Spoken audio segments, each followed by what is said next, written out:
നമസ്കാരം. നമസ്തേ.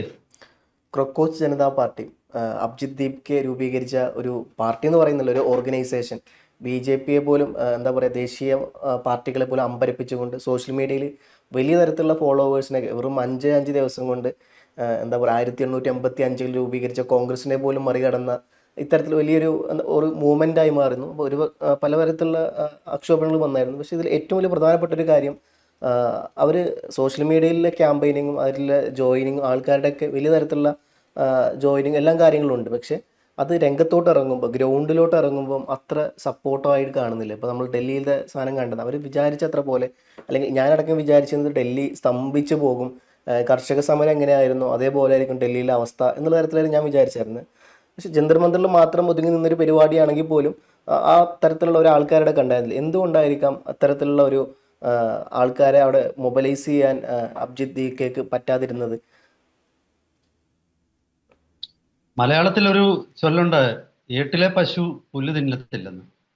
അതായത് പുസ്തകത്തിൽ കാണുന്നത് ഒരു ഒരു ചിത്രം, അത് യാഥാർത്ഥ്യത്തിൽ നിന്നും വളരെ അകലെയാണെന്ന് എനിക്ക് തോന്നുന്നു. ഇപ്പം ഇനി പുതിയ ചൊല്ലുണ്ടാക്കേണ്ട കാലം അതിക്രമിച്ചു. സോഷ്യൽ മീഡിയയിലെ ഇൻഫ്ലുവൻസർ സമൂഹത്തിൽ അത്ര വലിയ ഇൻഫ്ലുവൻസർ ആവണമെന്നില്ല. ഉം.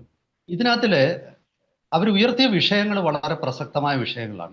അതായത് കോക്രോച്ച് ജനതാ പാർട്ടി ഉയർത്തിയ പരീക്ഷകളിലെ ക്രമക്കേടുകൾ, അതുപോലെ നീറ്റ് ഉൾപ്പെടെയുള്ള മത്സര പരീക്ഷകളിലെ സുതാര്യതയുടെ അഭാവം, ഇങ്ങനെ രണ്ട് വിഷയങ്ങളാണ് അവർ, അതായത് റെഗുലർ പരീക്ഷകൾ CBSE പരീക്ഷകളിലൊക്കെ തന്നെയുള്ള ക്രമക്കേടുകൾ, മത്സര പരീക്ഷകളിലെ സുതാര്യമല്ലാത്ത ഒരവസ്ഥ.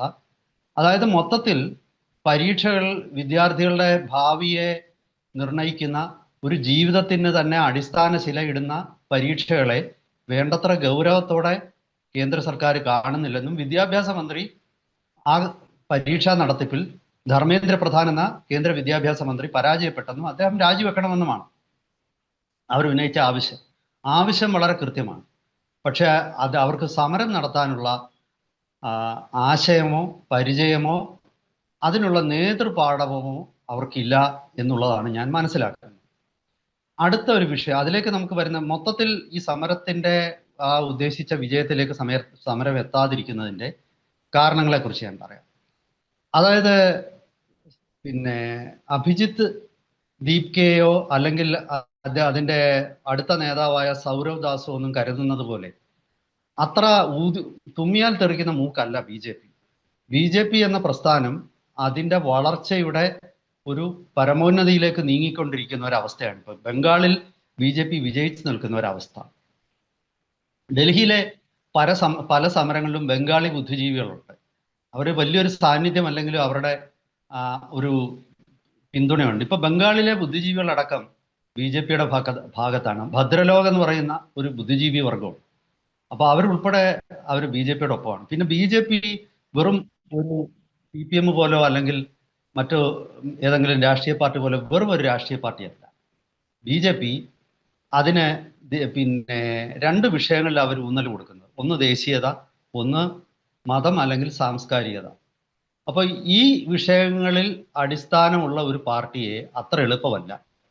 ഇറാനിലെ പോലെ തിയോക്രസി ഒന്നുമല്ല ഇന്ത്യയിലെങ്കിലും ഈ പിന്നെ ആത്മീയതയോ മതവുമായിട്ട് ബന്ധമുള്ള ഒരു പ്രസ്ഥാനത്തെ പെട്ടെന്ന് തൂത്തെറിയാൻ പറ്റത്തില്ല. അത് മനസ്സിൽ രൂഢമൂലമായിരിക്കുന്ന ഒരു സ്വാധീനമാണ്. അതേസമയം CPM-ഉം നിങ്ങൾ നമ്മളിപ്പോൾ കമ്മ്യൂണിസ്റ്റ് പ്രസ്ഥാനത്തെ കുറിച്ചൊക്കെ വലിയ ആവേശത്തോടെ പലരും സംസാരിക്കും. കമ്മ്യൂണിസ്റ്റ് പ്രസ്ഥാനം ഒരു നൂറ്റാണ്ട് പോലും നിലനിൽക്കാൻ അതിൻ്റെ അത് രൂപം കൊണ്ട റഷ്യയിൽ പറ്റിയില്ല, പിന്നല്ലേ മറ്റുള്ളിടത്ത്. ഒരു മതങ്ങള് മാനവരാശിയുടെ ചരിത്രത്തിൽ മതങ്ങൾ നൂറുകണക്കിന് കൊല്ലങ്ങളാണ് നിലനിൽക്കുന്നത്. ആയിരക്കണക്കിന് കൊല്ലം മതം നിലനിൽക്കും. ഒരു മതത്തെ വേറൊരു മതം വിഴുങ്ങുമായിരിക്കും, പക്ഷെ ഒരു മതത്തെയും ഒരു രാഷ്ട്രീയ പ്രസ്ഥാനത്തിനും വിഴുങ്ങാൻ പറ്റില്ല. മതത്തിന്റെ ഐഡിയോളജി കുറച്ചുകൂടി ആഴത്തിൽ മനുഷ്യ മനസ്സിൽ വേരുവെന്നതാണ്. അഭിജിത്ത് ദീപ് കെ കാര്യങ്ങളൊന്നും പഠിക്കാതെയാണ് ഇതുപോലൊരു വലിയൊരു സമരത്തിലേക്ക് എടുത്തു ചാടിയത്. പാവം ഈ കഴിഞ്ഞ ദിവസം ഡൽഹിയിൽ ചൂട് കൊണ്ടിട്ട് അദ്ദേഹം തളർന്നു വീണു. പിന്നെ അദ്ദേഹത്തിന് സ്ട്രെച്ചറിൽ എടുത്തുകൊണ്ട് പോയി. അപ്പം ഈ രണ്ട് മൂന്ന് കാര്യങ്ങളാണ് അതിൽ നിന്ന് വ്യക്തം. പ്രായോഗികമായിട്ട് ഒരു ഇതുമില്ല, ഒരു പരിചയവും ഇല്ല.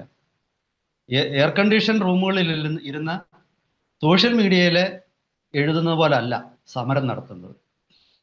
വെയിലും മഴയും കൊണ്ട് നേരിട്ടുള്ള ശാരീരിക ആക്രമണങ്ങളും പ്രത്യാക്രമണങ്ങളും ഒക്കെ നേരിട്ട് അങ്ങനെ ആ രീതിയിൽ രാഷ്ട്രീയ പരിചയ സമ്പത്തും ആ രീതിയിൽ ജനങ്ങളെ സംഘടിപ്പിക്കാൻ പരിചയമുള്ള ഒരു നേതാവിന് മാത്രമേ ഈ ഒരു സമരത്തിലേക്ക് ഒരു പ്രസ്ഥാനത്തെ സമര മുഖത്തേക്ക് കൊണ്ടുവരാൻ ആർക്കും കഴിയും. പക്ഷെ അത് നിലനിർത്താൻ ഞാൻ ഈ പറഞ്ഞ ക്വാളിറ്റികളൊക്കെ വേണം.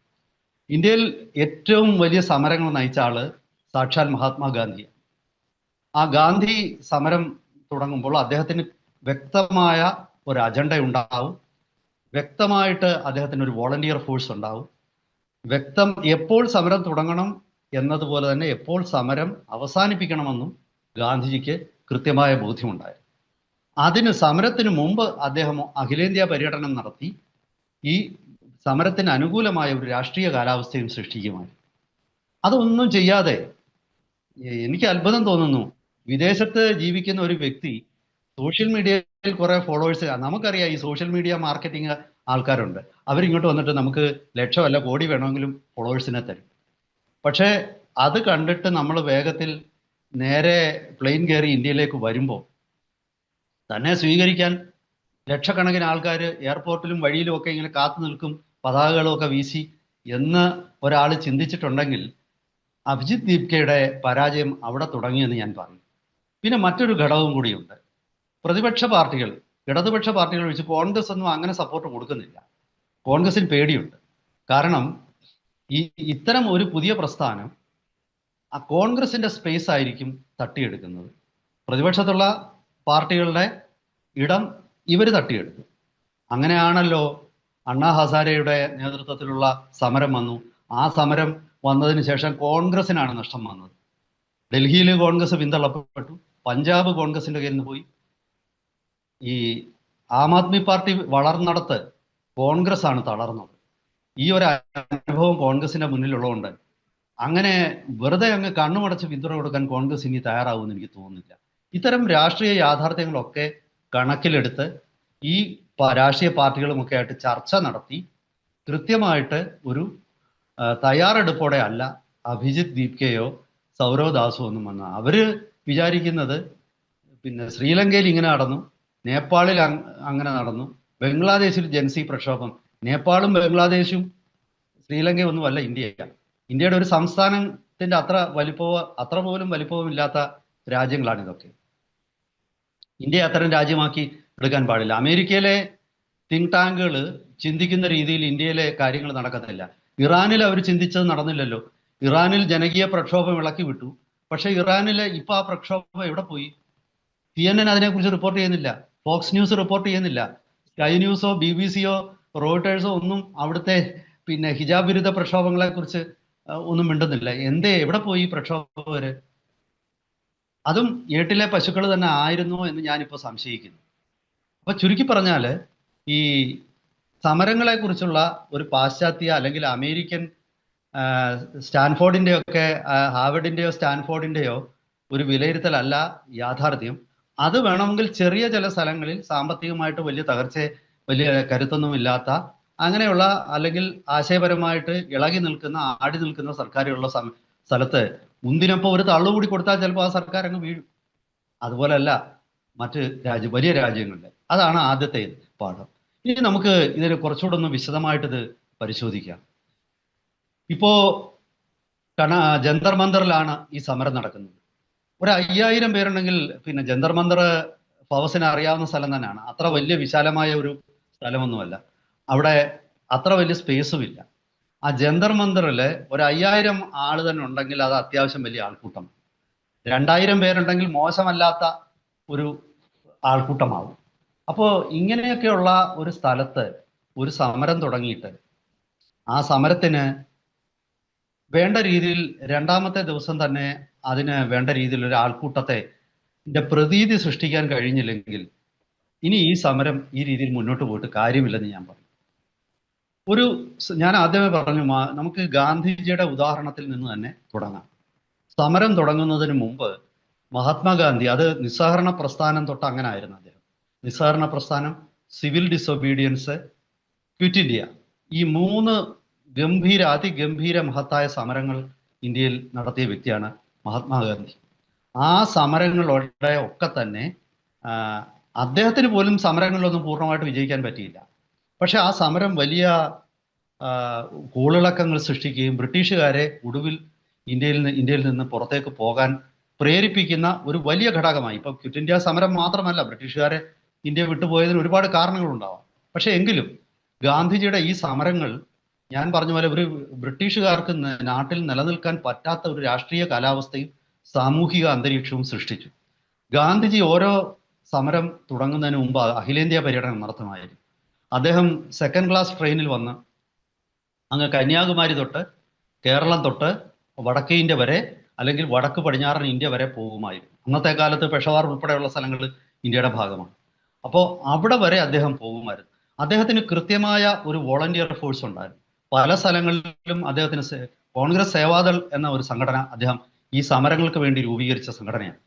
അതുപോലെ ഖുദൈ ഖിദ്മത്കാർ, നോർത്ത് വെസ്റ്റ് ഫ്രോണ്ടിയർ പ്രോവിൻസ്, ഇന്നത്തെ ഖൈബർ പക്തൂൺവയിലെ അദ്ദേഹത്തിന് ഖാൻ അബ്ദുൽ ഗാഫർ ഖാന്റെ നേതൃത്വത്തിലുള്ള വലിയൊരു വോളണ്ടിയർ ഫോഴ്സ് അദ്ദേഹത്തിനുണ്ടായിരുന്നു. ഈ വോളണ്ടിയർ ഫോഴ്സാണ് സമരം കൈവിട്ടു പോകാതിരിക്കാൻ എപ്പോഴും ഗാന്ധിജിയെ സഹായിച്ചത്.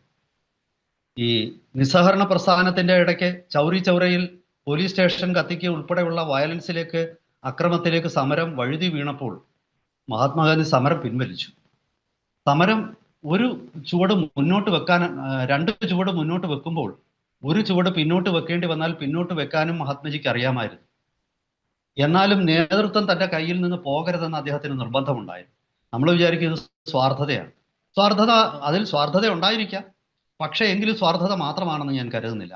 സമരത്തിന്റെ നിയന്ത്രണം, സമരം തുടങ്ങിക്കഴിഞ്ഞാൽ നുഴഞ്ഞു കയറാൻ ആളുവരും. ആ നുഴഞ്ഞുകയറ്റക്കാരെ സമരത്തിൽ നിന്നും പുറകോട്ട് മാറ്റി നിർത്തേണ്ടത് സമരത്തിന്റെ വിജയത്തിന് കാരണം.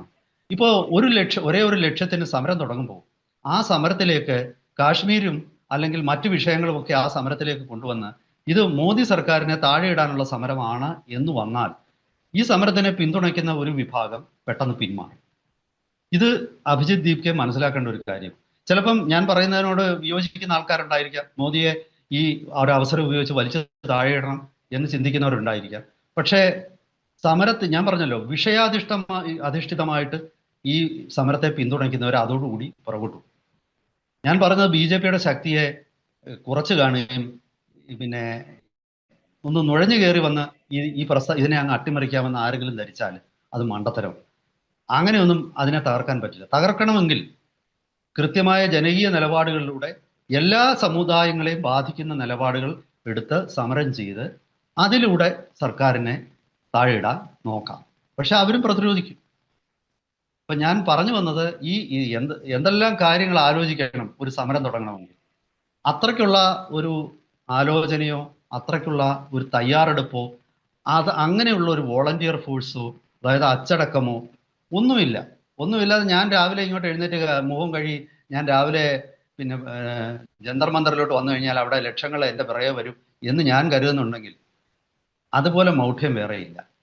എനിക്ക് തോന്നുന്നു ഇതാണ് ഇവിടെ സംഭവിച്ചത്. സത്യത്തിൽ ഇതിനൊരു ഒരു ദോഷമുണ്ടോ? ഇത് ഒരുപാട് നേരം ചർച്ച ചെയ്യേണ്ട ഒരുപാട് ഡയമെൻഷൻസ് ഉള്ള ഒരു വിഷയമാണെങ്കിലും സമയപരിമിതി മൂലം എനിക്ക് ആ രീതിയിലേക്ക് ഞാൻ കടക്കുന്നില്ല. പക്ഷേ എനിക്കിവിടെ പറയാനുള്ളത്, ഈ സമരം പരാജയപ്പെടുമ്പോൾ ഉണ്ടാകുന്ന ഒരു അപകടവും കൂടിയും, അതായത് ഇത്ര വലിയ ഇത്ര പ്രസക്തമായ ഒരു വിഷയം അതിന് പോലും പിന്തുണ കിട്ടുന്നില്ലെങ്കിൽ സത്യത്തിൽ എങ്ങനെയാണ് ഒരു തിരുത്തൽ ശക്തിക്ക് ഇവിടെ പ്രവർത്തിക്കാൻ പറ്റുന്നത് എന്നൊരു ചോദ്യം കൂടി ഇവിടെ വരും. ആ ഭാവിയിൽ ഉണ്ടാകുന്ന പല തിരുത്തൽ ശക്തികളെയും സംശയത്തോടു കൂടി വീക്ഷിക്കാൻ ജനങ്ങളെ പ്രേരിപ്പിക്കും. എനിക്ക് തോന്നുന്നത് ഇതിനു മുമ്പ് ഡൽഹിയിൽ നടന്ന പല സമരങ്ങളും ശരിക്കും പറഞ്ഞാൽ ഇപ്പോൾ ഒരു വലിയ വിഭാഗം ആൾക്കാര് സമരങ്ങളെ സംശയത്തോടു കൂടി വീക്ഷിക്കുന്ന അവസ്ഥയിലേക്ക് കാര്യങ്ങൾ എത്തിച്ചു. സമരം നടത്തിയാൽ മാത്രം പോരാ, ആ സമരത്തിൽ ഉണ്ടാകുന്ന ഇമ്പാക്റ്റ് എന്താണെന്ന് ആദ്യമേ തന്നെ പഠിക്കണം. പഠിച്ചിട്ട് ആ രീതിയിൽ മാത്രമേ സമരം നടത്താവൂ. സമരത്തിൽ ഉയരുന്ന ഓരോ വാക്കുകൾക്കും മുദ്രാവാക്യത്തിനും വിലയുണ്ട്. കാരണം റോഡിൽ കൂടെ പോകുന്നവൻ ഇവിടെ വന്നിരുന്ന് മുദ്രാവാക്യം വിളിക്കാൻ അനുവദിക്കരുത്. അവന്റെ സമരമല്ലിത്. ഈ സമരം നയിക്കുന്നവർക്ക് ഈ സമരം എന്നല്ല, ഭാവിയിലും സമരം ആഹ്വാനം ചെയ്യുകയും അത് സംഘടിപ്പിക്കുകയും ചെയ്യുന്നവർ മനസ്സിലാക്കേണ്ട ഒരു കാര്യം, ഈ സംഘടിപ്പിക്കുന്നവന്റെ മാത്രമായിരിക്കണം സമരം. ബാക്കിയുള്ളവർക്ക്, ഈ ആശയത്തോട് യോജിക്കുന്നവർക്ക് മാത്രമേ ഈ സമരത്തിൽ വരാൻ പാടുള്ളൂ. വേറൊരു ആശയ ലക്ഷ്യവുമായിട്ട് ഈ സമരത്തിൽ വന്ന് മണ്ണും ചാരി നിൽക്കുന്നവന് പെണ്ണും കൊണ്ട് പോകാം എന്നുള്ള ധാരണയിൽ സമര രംഗത്തേക്ക് ആരെങ്കിലും കടന്നു വരുന്നത് സമരക്കാര് തടയണം. അങ്ങനെ തടഞ്ഞില്ലെങ്കിൽ നിങ്ങളുടെ സമരം പരാജയപ്പെടും. അപ്പോ പിന്നെ ആ വിഷയങ്ങളൊന്നും വിഷയങ്ങളല്ലേ എന്ന് ചോദിക്കാം. ആ വിഷയങ്ങൾക്ക് വേറെ സമരം ചെയ്തു. വേറെ പ്രസക്തമായ ഒരുപാട് വിഷയങ്ങൾ ഉണ്ടാവാം. ഓരോ വ്യക്തിക്കും ഓരോ സമൂഹത്തിനും ഓരോ വിഷയം പ്രസക്തമായിരിക്കാം. ആ പ്രസക്തിയുള്ള വിഷയങ്ങളെ അവര് നേരിട്ട് മുൻകൈ എടുത്ത് സമരം നടത്തണം. അല്ലാതെ മറ്റൊരുത്തന്റെ തോളിൽ കയറിയിരുന്ന് ഞങ്ങളുടെ ലക്ഷ്യത്തിലോട്ട് ചാടി വീഴാം എന്ന് ആരെങ്കിലും ധരിച്ചിട്ടുണ്ടെങ്കിൽ അത് ശരിയാവില്ല. ഇതാണ് എനിക്ക് തോന്നുന്നത്. ഫവസിന് എന്തെങ്കിലും ചോദിക്കണമെന്നുണ്ടെങ്കിൽ ചോദിക്കാം. അതല്ലെങ്കിൽ നമുക്ക് എനിക്ക് തോന്നുന്നു സമയപരിമിതി പോലെ നമുക്ക് ചർച്ച അവസാനിപ്പിക്കാം. എന്താണ് ഫൗസിന്റെ മനസ്സിൽ തോന്നുന്നത്? എനിക്കിതിൽ തോന്നിയ മറ്റൊരു കാര്യം എന്ന് പറഞ്ഞാൽ, ഇപ്പം നമുക്കറിയാം 2013 ഇതേപോലെ ഇന്ത്യ അഗെയിൻസ്റ്റ് കറപ്ഷൻ എന്ന് പറഞ്ഞ പോലെ അണ്ണാസാരെ മൂവ്മെൻറ്റ് നടന്നത്. അത് പിന്നീട് അതിന് ഏറ്റവും വലിയ ബെനിഫിഷ്യറി കിട്ടിയത് BJPക്ക് തന്നെയാണ്. കാരണം ഡൽഹിയിൽ അന്ന് BJP കയറുമ്പോൾ, ഡൽഹിയിൽ ഈ പറഞ്ഞ പോലെ ആം ആദ്മി കയറുമ്പോൾ അന്ന് ആം ആദ്മി പറഞ്ഞത് Modi for India, Delhi for Kejriwal എന്നുള്ള ഒരു ക്യാമ്പയിനിങ് ആയിരുന്നു ആം ആദ്മി. അത് അക്ഷരാർത്ഥത്തിൽ 2014-15 തെളിഞ്ഞതുമാണ്. മോദി എങ്ങനെയാണ് അരവിന്ദ് കെജ്രിവാൾ ഡൽഹി പിടിച്ചതെന്നുള്ളതും പിന്നെ അതേ കേജ്രിവാളിനെ മറികടന്ന് BJP എങ്ങനെ തിരിച്ചു പിടിച്ചു എന്നുള്ളത് നമ്മളിപ്പം ഈ 2025 കണ്ടതാണ്. അപ്പം ഇത് ഏറ്റവും വലിയ തിരിച്ചടി ആകാൻ പോകുന്നത് സാർ നേരത്തെ പറഞ്ഞ പോലെ തന്നെ കോൺഗ്രസിൻ്റെ സ്പേസ് ആയിരിക്കും ഈ CJP വളർന്നു കഴിഞ്ഞാൽ പിടിക്കാൻ പോകുന്ന ആ ഒരു വീക്ഷണം തന്നെയാണ് എനിക്കുള്ളത്. കോൺഗ്രസ് ഉൾപ്പെടെയുള്ള പ്രതിപക്ഷ പാർട്ടികൾ എനിക്ക് തോന്നുന്നു ഇപ്പോഴത് തിരിച്ചറിയും. അതുകൊണ്ട് തന്നെ അവര് ആവശ്യമില്ലാതെ ചിന്തിക്കാതെ ഒരാൾക്കൂട്ടത്തിന് പിന്തുണ കൊടുക്കുന്ന മാനസികാവസ്ഥയിൽ നിന്ന് മാറി. പക്ഷെ പൊതുവെ ഇവർ ഉന്നയിച്ച ആവശ്യങ്ങളോട് രാഹുൽ ഗാന്ധി ആകട്ടെ, ശശി തരൂരോ ഒക്കെ തന്നെ അവർ അനുകൂലമായ രീതിയിൽ സമൂഹ മാധ്യമങ്ങളിൽ പോസ്റ്റ് ഇട്ടിരുന്നു. പക്ഷെ അതിനപ്പുറത്തേക്ക് ഒരു പിന്തുണയുമായിട്ട് പോയി കഴിഞ്ഞാൽ എന്തായിരിക്കും അതിന്റെ അനന്തര ഫലം എന്നതിനെ കുറിച്ച് കോൺഗ്രസിന് ഇപ്പോൾ സംശയമുണ്ടെന്നാണ് ഞാൻ മനസ്സിലാക്കുന്നത്. എന്തായാലും ശരി, വരും ദിവസങ്ങളിൽ സമരം പുതിയ തിരിച്ചറിവുകളുടെ അടിസ്ഥാനത്തിൽ സമരത്തെ മാറ്റിയെടുക്കാനോ ഒരു റീഡിസൈൻ ചെയ്യാനോ ഈ കോക്രോച്ചിന് പറ്റുമോ, അതോ സമരം അങ്ങ് ഇല്ലാതായി പോകുമോ, അന്തരീക്ഷത്തിൽ അലിഞ്ഞു പോകുമോ? ഇതൊക്കെ വരാനിരിക്കുന്ന കാര്യങ്ങളാണ്. നമുക്ക് എന്തായാലും വരുന്ന ദിവസങ്ങളിൽ അത് ശ്രദ്ധയോടെ കാത്തിരിക്കാം. പക്ഷെ ഇപ്പോഴത്തെ ഒരു പോക്ക് കണ്ടിട്ട് ഇത് വിജയിക്കാനുള്ള സാധ്യത വളരെ കുറവാണ് എന്നാണ് എനിക്ക് തോന്നുന്നത്. എന്തായാലും ശരി, കൂടുതൽ സംഭവ വികാസങ്ങളുടെ അടിസ്ഥാനത്തിൽ കൂടുതൽ വിശകലനങ്ങളുമായിട്ട് നമുക്ക് വീണ്ടും പ്രേക്ഷകരെ കാണാം. അതുവരെ എല്ലാവർക്കും നമസ്കാരം.